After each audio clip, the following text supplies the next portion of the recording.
for your host, here she goes. Welcome to Diary of a Botox Bitch podcast. Oh man, can't get enough of your voice. Keep on talking.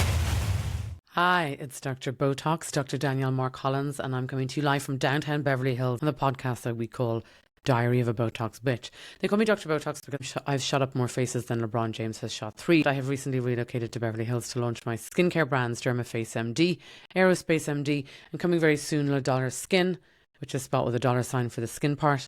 And that's my love letter to Los Angeles. It's baby blue and baby pink, and it encompasses the sunsets that we see here that are so beautiful.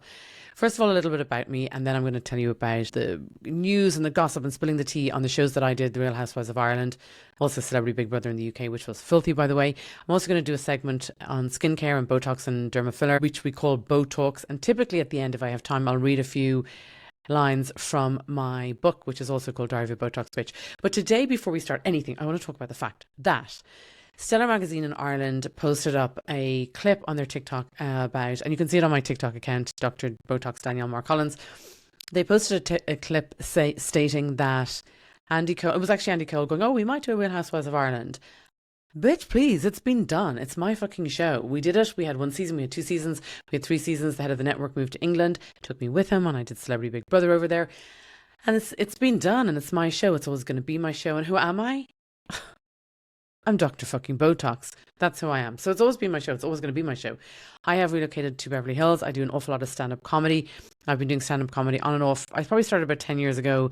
Then I dipped out of it. Then I dipped in again before the pandemic, about 5 or 6 years ago. And I've been going really hard at it this year. And it's brilliant over here because no one knows who I am. Back in Ireland, I couldn't do it. It would be, the expectation would be very high to be very good very quickly. And doing stand-up comedy is a journey. But now I am doing shows in the Comedy Store in Sunset, the Comedy Store in La Jolla, Ice House Pasadena. I'm in the Improv in January. I do regular spots all over in the Valley at the weekends. I jump up or whatever. I just want to say, love Andy Cohen, by the way. And also on Friday, I was in Vegas because I had a meeting with the Jimmy Kimmel comedy venue there about doing a show there. And one of the producers of, actually I can't say, an American reality TV producer. And I'm just having coffee with people and stuff and chit-chatting. Anyway, they snuck me in and I saw Andy Cohen in real life. And I got to say, when we did our reunion, taped our reunions, we had the gangly arm lady, what's her name, Colette, wreck the head.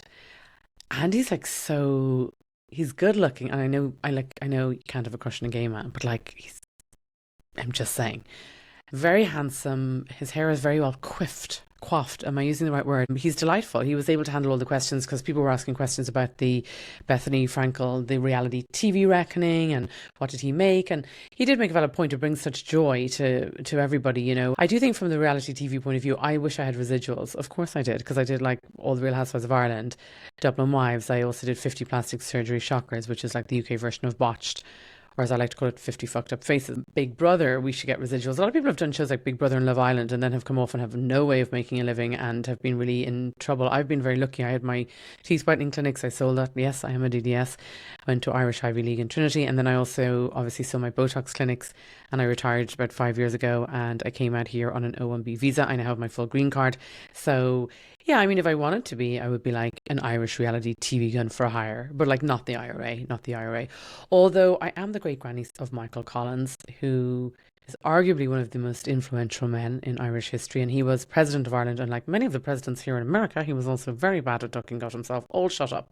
So I'm basically an Irish Kennedy, and like I said, I do a lot of stand-up comedy here. And someone asked me, would I do reality TV? Well, I've done Groundlings, and I spent the last 3 or 4 or 5 years training in multicam sitcoms because I'd like to do live tapings. There isn't so much of those anymore. It's normally single cam now, half hour. And yeah, of course, wishful thinking to be on a sitcom for 6 or 7 seasons. Of course, amazing. And the reason I started doing stand-up comedy is because obviously I have an accent. I can't do an American accent. If I do an American accent, I sound like a constipated coyote meets Barbara Streisand.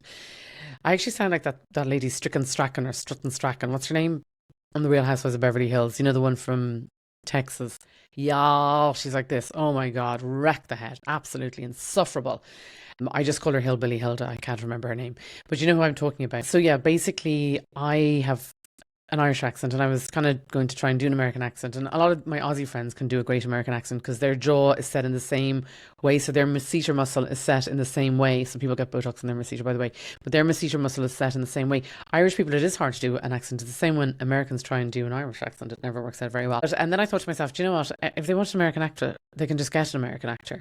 I'm just going to be me because everyone else is taken. But I thought the best way then to end up in a sitcom is to do stand-up comedy. And I got quite good at it and enjoyed it and leveled up, and I'm very hard working at it and I really like it. It's a challenge. So yeah, in an ideal world I'd be in a sitcom, but it's funny, none of the sitcom producers are coming knocking the door. Obviously we've had the WGA, the Writers Guild of America strike. That's now finished, but nothing's getting done, and we're in the middle of SAG-AFTRA, and I am SAG eligible. So it's not a great time to be an actor, and we're in the middle of that strike still. And they may come to an agreement, but they're not going to do it now. They'll do it after the holidays, because if they do it now, they'll have to pay people through the holidays. So they're like, it's awful, these big streamers and everything that's going on. But there's nobody knocking on my door going, hey, will you read this script? I mean, there's nothing getting read anyway, but people will be knocking on the door going, you've now got your green card, do you want to press a few buttons and blow up a couple of shows? I'm a very seasoned reality TV personality, and it's so funny. There's not that someone asked me would I do The Circle? No interest. Would I do Big Brother? I did Celebrity Big Brother in the UK. No interest in ever doing that again. Horrible show, toxic. And also when we moved in, it was filthy. There was crumbs all over the floor. But I've been catching up on Selling Sunset. And again, I don't know about Selling Sunset. I don't know about the name. I think it should be called Hookers and Heel. There's another show actually called Buying Beverly Hills, which stars Maurizio, Kyle Richards' husband. And I know they're going through their troubles at the moment. But that's kind of a nice show. And somebody might be making a cameo on that. But also, I've been catching up on The Real Housewives of Beverly Hills. It's funny, I only watched it for the first time last year. I was back in Dublin for a couple of weeks and I watched it. And like I said, some of them are like, just all of them, I wouldn't be friends with any of them, I don't think. Well, I like Kyle Richards and I like Kathy Hilton. I think she's a lady. Garcella's nice, but nice does not TV ratings, create. Sutton, Strachan Sutton, dumpster fire in a dumpster truck. Insufferable. Like, I just absolutely recoil. I just don't like her at all. And then there's the girl married to the older film producer who I don't know what her name is because she's so completely. So yeah, I feel like that show could do with a bit of a stir up, because obviously it would no Lisa Rinna, no ratings. But again, I'm not here to do reality TV. Everyone's like, oh my God, it's so funny the way some people as well are also like, earn your stripes. And I'm like, yeah, but I want to be taken as a serious comic, and they're like, well, you'll sell a lot of tickets if you do reality TV.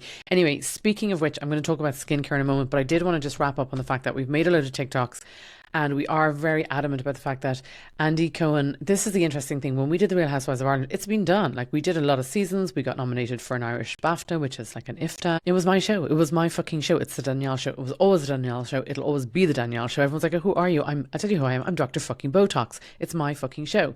So here's the deal. Andy Cohen, you can't do a remake because I now live in Beverly Hills. I'm not going to move back to Ireland because I have my skincare. I have Dermaface MD. I have also my other brand, which is Aerospace MD. I don't know if you can see that, guys. Lights here in the studio. Aerospace MD. And then I've got my new baby, which is Le Dollar Skin, this is a cleanser. It's a kind of cheaper entry point. So this is Le Dollar Skin, and it's the lights are bright, but it's Calm Down Karen cleanser. So this will be entry point of about 42 euros, and then this is $199, and then this is 122. So the point being, I have my skincare. I have moved to Beverly Hills. I'm not going to move back to Ireland to do The Real Housewives of Ireland. It would also feel like a step in a direction that I've moved away from to, I want to have skincare brands here because in America there's 387 million people genetically modified to spend money and consume. And in Ireland there's only like 4 million people. And so I'm very, very happy in Beverly Hills. I'm very much part of the community. I love West Hollywood as well, and I go back and forth between the two. Los Angeles, like, I was built for this fucking town. And even people who were like, I had my green card from like January, so I finally was able to then start doing comedy and really go for it seriously. And people are like, girl, we've been at this years, and just to see, I hustle. I know how to work the system. So here's the thing. I am very settled here. I have my skincare brands. I'm doing a lot of stand-up comedy in big venues, famous venues, world famous venues. And so, but no one's coming sending me scripts. That's because scripts aren't being made at the moment because of obviously the WGA is just settled, and also SAG is still in the middle of their drama. But here's the thing. I didn't come here and be like, oh, I want to do reality TV. Saying that though, I was at BravoCon on Friday with a certain reality TV producer. And I was just there for a couple of hours because I was actually there to meet somebody pertaining to doing stand up at the Jimmy Kimmel, doing a comedy show at the Jimmy Kimmel comedy venue. So I got snuck in the back, and it's funny because nobody knows me. They don't know that I've done the Real Housewives of Ireland, Dublin Wives, Southside Housewives, whatever the fuck they're calling it this week. They don't know that. They also don't know that I've done, Celebrity Big Brother in the UK and other big shows. So it's very interesting to me. It was very interesting to see certain people. I saw Andy Cohen come on stage, and he's kind of beloved. Stricken Strack and Strut and Strack, and I saw her from a distance. Fucking insufferable, but I knew I wouldn't like her. And it was just interesting. I had to hightail it back from Vegas to LA because I had shows at the weekend all over town. But it was just really interesting to go there. And there was also one other girl. She's got a weird name, Tama. I don't know. Anyway, it's on my TikTok. She was like commenting on Dublin and making negative comments. Good luck. I will go for you. So we've got a TikTok ready to go just to put her in her place and put some manners on her because we all know that's what I'm very good at. I'm basically a reality TV gun for hire, I guess, now that I've got my green card. I'm like, not the IRA. I do feel like it's funny. I was confused because when we did the Real Housewives of Dublin, we were kind of given the impression on season 1 that it was actually a licensee of the Real Housewives franchise in America. And it was only then when there was trouble and drama and we had to reshoot the whole opening sequence because there seemed to be drama, I guess, about the gold dresses and the way we were dancing and everything else. They had said it was a rip-off. And then I remember questioning, going like, what's the deal, guys? I thought this was part of Bravo. And they were like, no, not quite. And I was like, you guys have just swiped the idea. Is that what it is? And they were like, no, we're just... So I was like, whatever. So I was always worried, and I still am worried. At least I was until today, because I thought Andy Cohen knew all about it. But obviously Andy Cohen was saying today, we might do Real Housewives of Ireland. So obviously Andy has no clue that there was this whole other show that ran for, 3 seasons. And then I went on to do Big Brother in the UK, and I presented the show 50 Plastic Surgery Shockers, which is the UK version of Botched, or as I like to call it, 50 Fucked Up Faces. So obviously Andy Cohen has no idea about this show. So we've made a load of TikToks, and then I realised Andy doesn't even go on TikTok. But here's the thing. The Real Housewives of Ireland, Andy, it's been done. It's my fucking show. Tell you who I am. I'm Dr. fucking Botox. It's my show. It's always been my show. It'll always be my show. It cannot go without me. I carried all the cast and all my supporting cast all seasons. It was my show. In fact, they're currently trying to sell it, I think, to Hey You Social. And then they were like, well, Danielle, you'll have to go on as Dr. Botox and do all the press and media. And I was like, please. I said, I carried the whole show anyway myself, single-handedly. So I don't know what that was about. Yeah, so that just came up today. So we've made a lot of TikToks, and hopefully someone will let Andy know that there is and has been one. So, and there's not going to be another one without me, because I'm not moving back to Ireland. I live in Beverly Hills now. They were still talking about me in all the interviews. It's my show. So now we're going to go into a quick segment called Botox, which is where I talk about different skincare products. So I have my Aerospace MD oxygenating moisturizing serum, and that is best placed over the hyaluronic acid. And everybody always asks me about hyaluronic. This is topical hyaluronic, and it was very difficult to formulate one that would be great enough to pass through the skin barrier, because it's always the challenge is, if you're getting it injected, it's injected and the needle will pass in and it'll deliver big, fat, chunky molecules of hyaluronic into the dermis, into the epidermis, because obviously it delivers it via the needle. But when you don't have a needle system and it's just been put on topically, you have wet skin, and then you tap it on, and then you want to, after you tap the hyaluronic acid on, you want to seal it in with the moisturizer, Aerospace MD Advanced Detoxifying Oxygenating Moisturizer, or perhaps stem cell cream or face and neck and body cream. But also, the thing is with this, you have to have it so that it's a combination and a blend, that it's a medium weight and a heavy weight, but also that it'll pass through the skin barrier. So I tend to pair it with a fatty acid lipotail.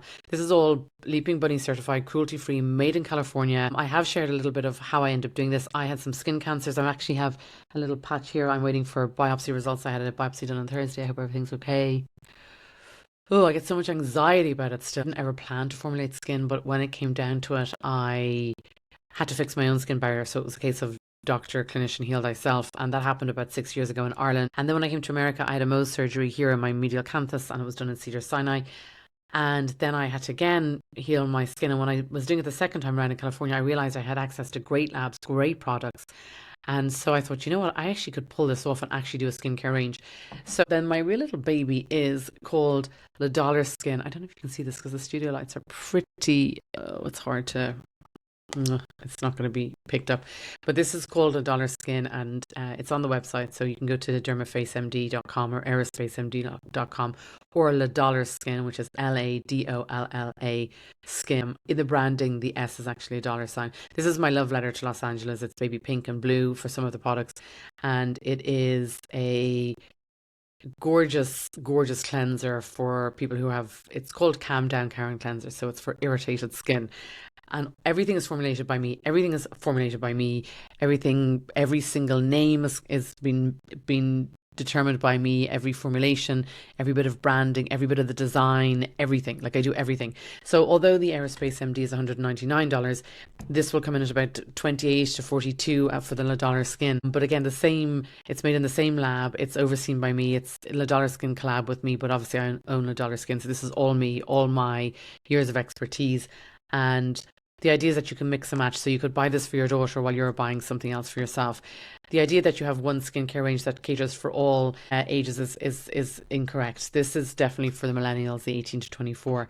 And then Dermaface MD and Aerospace MD is for, kind of skin 30 plus. I mean, anyone can use it, obviously, but certainly there's a lot of, for example, in the triple peptide eye cream, there's a lot of oligopeptides, and it's very heavily weighted with a lot of anti-aging products as well. That is the portion on skincare. And there was just one other little thing I was going to mention, which is very cute. Naturium, which is a brand here in LA, and I like to support local brands.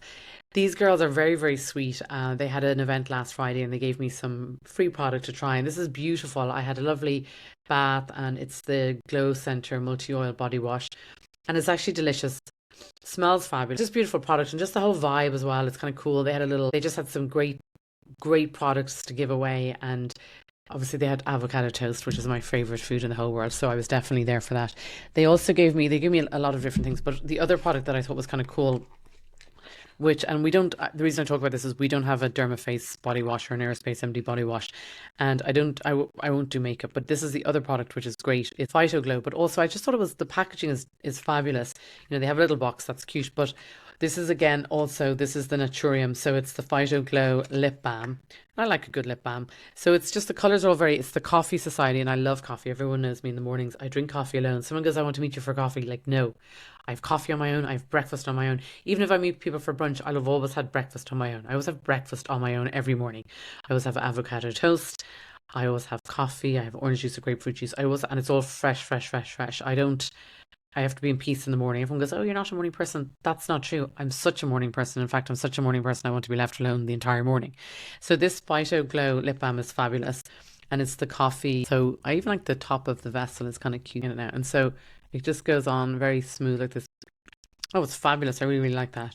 So that is actually the latte. So anything coffee is it's definitely my vibe.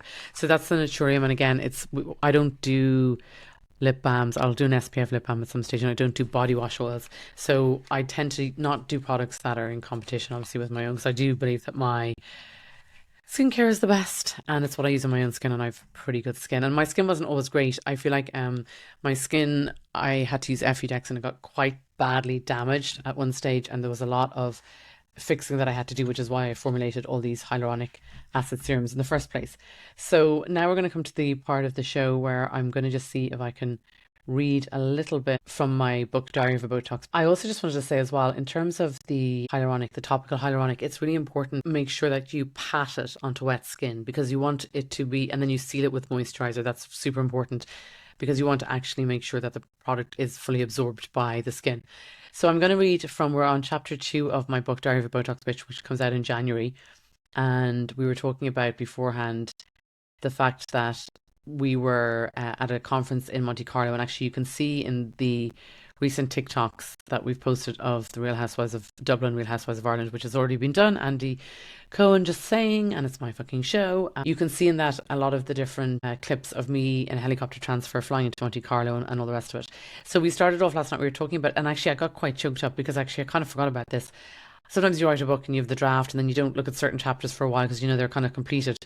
And we were talking about, or rather I was talking about the fact of when I was in the anti-aging conference in Monaco, and when Fred Brandt, who is the Baron of Botox, amazing doctor in New York and Miami, huge practice, and he passed away in 2015 through suicide, and it kind of caught me off guard at the time. I remember being very upset, and then also because he was the guy who's the biggest Allergan account. He was like the GOAT Dr. Botox. And I was reminiscing about it last night when I was reading this, and I hadn't read the book in a while, and it kind of caught me off guard, and I was a little bit choked. But I will pick up from where we left, and I had said, I'd finished off with the fact that I was saying he was a real gentleman, a kind soul, and absolutely adored by everyone, and may he rest in peace. I then want to go on in the book and read the next little bit, which says, we had only 2 nights left in Monaco, and since the last night had been spent with the best Botox buddy, Ben, holding my hair extensions, I had been a bit unwell from all the champagne that we had took, because I don't drink alcohol, and whenever I drink alcohol I end up Pocahontas. So we decided to make most of our last 48 hours and hit Sass Cafe, which is super cool, and it isn't crawling with hookers like a lot of the places in Monte Carlo. There's a lot of sex workers and like whatever, same as everywhere else. So we arrived at Sass Cafe, and I was wearing a Diane von Furstenberg number from Selfridges. I'd lost about 2 pounds after throwing up my guts for the 4 hours the previous evening, so I was feeling fabulous. I was so ill, I can't drink champagne at all. I just don't like it. I was really sick, and like I said, I accidentally ended up drinking the Bucksfizz. I didn't realise it was alcoholic. But remember, there's always a silver lining, so I lost the 4 pounds. Sass Cafe is full of what you might call the idle rich in Monaco. Every bottle of champagne arrives with big fat sparklers in the bucket to resemble the big fat wallets of the clientele, I presume.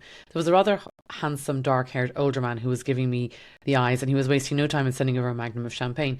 I was still so hungover that all I wanted was Fanta, orange and Diet Coke. The man introduced himself as Samuel, and my female colleagues, most of whom were married, wasted no time in starting into the champagne. I did what I normally do when any old guy sends over champagne. I thanked him and informed him that if I wanted to drink the champagne, I would in fact purchase it myself. My friend Isabella helpfully told me that at $3,000 a bottle, I'd need to be doing a certain amount of Botox to buy myself that. Anyway, Samuel turned out to be charming, and we danced all night. Fast forward the following evening when we were all having dinner, and when I say all, I mean all my colleagues came along. All of Sam and all his entourage, and I had spent quite a bit of time with Samuel, but I still kept saying no rush, as I had zero intention of being in any way intimate with him or giving a kiss goodnight or anything else like that. And I had just met him as well. Anyway, this was our last night before Heliair Monaco would take us back to Nice airport to return home. The joke was that I was the only unmarried one at the dinner, and I kept saying no rush, no rush. I'm still great pals with Samuel, and we both have each other's numbers saved in our phones as no rush. Me because of the tongue-in-cheek banter we had, and him probably so that his wife in Dubai didn't clatter him, because I'm pretty sure he was married. Which is also the reason why I didn't want to get involved. In fact, Samuel was so keen to rush that the following week he booked a flight to Dublin to visit me for the weekend after the time I'd spent in Monte Carlo. But on the day he was due to fly, there was that infamous volcanic ash cloud descended over Europe, bringing the continent to a standstill. Samuel concluded, even God, he say, no rush. So that concludes chapter 2. Chapter 3 is Ryanair flight F4, fuck right off, and we will do that at the end of the next episode of Diary of a Botox Bitch. And I am Dr. Botox, Dr. Danielle Marr Collins. Who am I? I'm Dr. fucking Botox.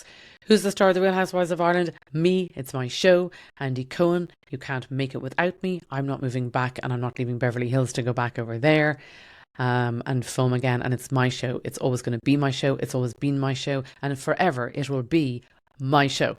That's it for me, guys. Thank you as always. And if you have any questions, pop them in TikTok, and we'll answer them in the next episode. Okay, thanks, good night, and take care. Bye. I know it's exactly what you've been waiting for, so let's do this. Welcome to the segment we call Bo Talks. Let's talk all things Botox, filler and skincare.